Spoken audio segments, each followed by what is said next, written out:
Gibraltar is a lovely place, and I love it. The people are very kind, they are generous, and they love their priests.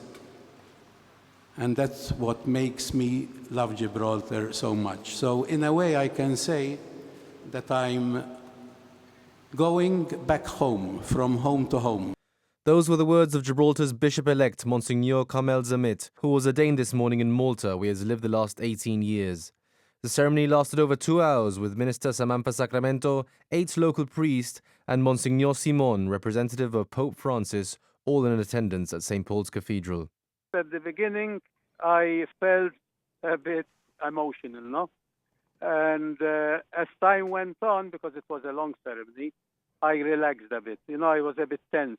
But at the end, I thanked God that everything went well. All the people seemed to be happy with the ceremony, and they all said how lovely it was. I wanted it to take place in Malta because of my family and my relatives. Half the cathedral, practically, was filled up with relatives of mine because we are a very, very big family. And I couldn't have it, I have nothing here, sort of. I thought of dividing the two ceremonies, one in Malta, which was the ordination that happened today. When I come back on the 24th, I'll do another celebration in Gibraltar, which is the installation. That means when I take possession of the diocese, if you want. The new bishop is succeeding Monsignor Ralph Heskett, who was Bishop of Gibraltar between 2010 and 2014, before being appointed the Bishop of Hallam. And Monsignor Zammit is keen to stress the importance he will place on the youth during his role. The priority for me in the beginning is going to be the schools. I want to make sure that there are enough people who are ready to give religious instruction in the school or religious education, and to make sure that there is religion being taught, not necessarily in the early periods. My idea is to try to introduce some, let's say, catechesis, especially for the preparation of the sacraments. But that's a long story, and it needs a lot of preparation. But I think the priority should be the children and the young people.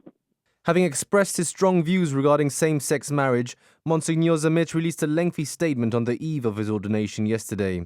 He is of the opinion that this potential redefinition of marriage has been driven by culture and emotion instead of reason, and would run the risk of losing the deference reserved to marriage by heterosexual couples. But were these comments ill-timed given the circumstances? I thought of releasing it on this event because I was advised that the readership on that day would be good.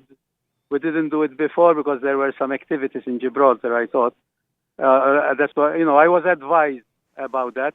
And whenever you bring it out, there's always something happening. If I didn't bring it out yesterday, I would have brought it out later, and it's near the installation.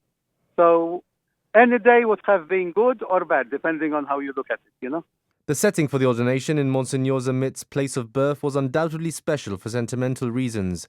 And now the installation, which will take place on the rock, will be Gibraltar's chance to provide the new bishop with a ceremony to remember. That's the feast for the Gibraltarians, those who are close to the church.